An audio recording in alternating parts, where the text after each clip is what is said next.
সারা দিন শেষে এইটুকু আরাম আমি তোমাদের দাদার কাছ থেকেই পাই, আমার বরের কাছ থেকে।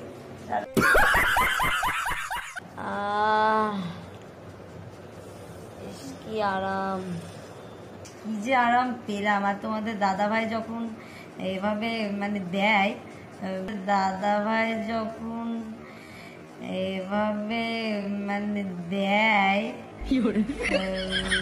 তো কি চলছে ভাই লোক, welcome to my YouTube channel. তো আজকে আমি তোমাদেরকে এই হাবাসি মহিলাদেরকে দেখাবো যে নাকি তার ভিডিও শুরুতেই এরকম অডিও রিটেনশন দেয়, যেটা দেখে পাবলিক বুঝবে যে তার হাজবেন্ড তাকে সেইভাবে দিচ্ছে, মানে হ্যাঁ সেইভাবেই দিচ্ছে। এক্সপ্রেশনটা দেখো একবার, এক্সপ্রেশনটা দেখো। সালা ওই সব ভিডিওতেও এরকম এক্সপ্রেশন দেয় না। এক্সপ্রেশনটা দেখো একবার, কতটা হাবাসিয়াল এক্সপ্রেশন। তো চলো ভিডিওটা শুরু করা যাক। So let's start. আজকে হচ্ছে আমি সারাদিন একটু চোষাচুষি করবো। কে বলে তুমি? আমি আজকে সারাদিন চুষবো।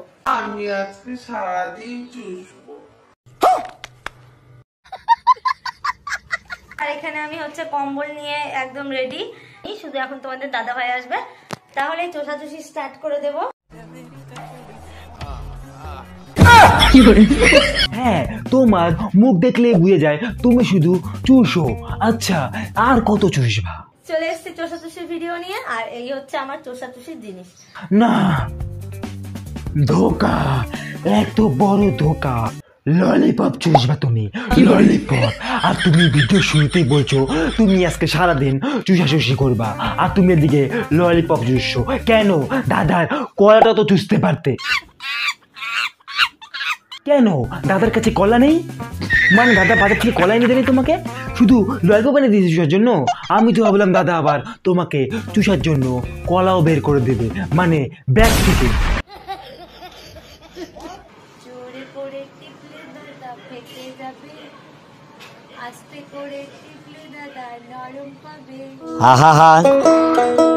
আমি পারি না, আর পারি না। হ্যাঁ বৌদি, দুধ তো জোরে করে টিপলে তো ফাটবেই, কারণ ওটা তো খুবই নরম জিনিস না, ওটা তো খুবই নরম জিনিস। জোরে করে টিপলে তো ওটা ফাটবেই, আস্তে করে টিপলেই তো মজা পাওয়া যাবে। হ্যাঁ, আস্তে করে টিপলেই তো মজা পাওয়া যাবে, কারণ আমুল দুধ তো আবার প্লাস্টিকে থাকে। তাই বলছি, জোরে করে চিপলে তো ফেটেই যাবে, আস্তে করে চিপবা দেখবা সেই মজা পাবা। আমি কিন্তু ওই দুধের কথাই বলছি, তোমরা আবার। আজকে চারিদিকে গরম, আমিও গরম, সব গরম। গরম গরম ভিডিও না দিলে তোমরাই বা গরম হবে কি করে?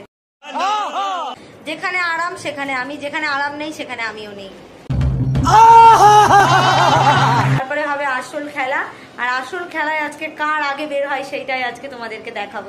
না ভাই, আমার একটাই কথা, বরের আছে তো নাকি পোদ দিয়ে সব বেরিয়ে গেছে, মানে ট্যালেন্টের কথা বলছি আমি, হারামজাদা ট্যালেন্টের কথা বলছি। বেচারার কি কষ্ট গাইস, তোমাদের দাদারই আগে ঘাম বেরিয়ে গেল। যাক যাক, তাহলে কাজ হবে না, কারণ সব তো বৌদি দেখাচ্ছে, দাদা এইটুকুতেই হাফসায় গেছে। তুমি বলে বুক ডান দিবা, তোমার ঘাম তো আগেই বেরিয়ে গেছে। হ্যাঁ, ক্যামেরাটা রেখে তোমাদের দাদা আর আমি একসঙ্গে বুক ডাউন দেবো, তো দেখা যাক কার আগে ঘাম বেরিয়ে। না বৌদি না, বুক ডাউন তুমি দাও, আর দাদাকে বলো ভুঁড়ি ডাউন দিতে, কারণ দাদার ভুঁড়ি তো আবার এত বড় হয়ে গেছে। তাই বলছি দাদাকে বলো ভুঁড়ি ডাউন দিতে, আর বুক ডাউন দেওয়ার দরকার হচ্ছে তোমার। হ্যাঁ, বুক ডাউন দেওয়ার দরকার হচ্ছে তোমার। এদিকে বরটা সালা কম ঢ্যামনা না, বউকে ক্যামেরা করে দিচ্ছে। বউ এই দিক থেকে বলছে আজ সারাদিন আজকে শুধু না ভাই, বউ যদি সবকিছু করে তাহলে বর কি করবে? এটা তো বাংলা সিরিয়ালের মতো হয়ে গেল, যে সিরিয়ালের মধ্যে সব ছেলেরা চুপচাপ হাতের মধ্যে হাত ধরে বসে থাকে, এদিকে বউ হয়ে যায় পাইলট, সিআইডি অফিসার, পুলিশ। ये बड़ी अच्छी बात कही आप। এদের থাম্বনেলগুলো একবার দেখো, তাহলে বুঝে যাবে যে এদের মাথায় কন্টেন্টের নামে কি নোংরা নোংরা জিনিস আসতে পারে। এক শটে ফাটিয়ে দিলাম, বিচি বেরিয়ে এলো। এত আরাম পেলাম বরের কাছে, চষাচষি করে আর সারাদিন কাটিয়ে দিলাম।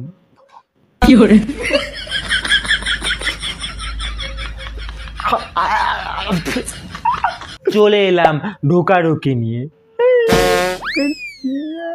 কার আগে বের হলো, আমার না বরের?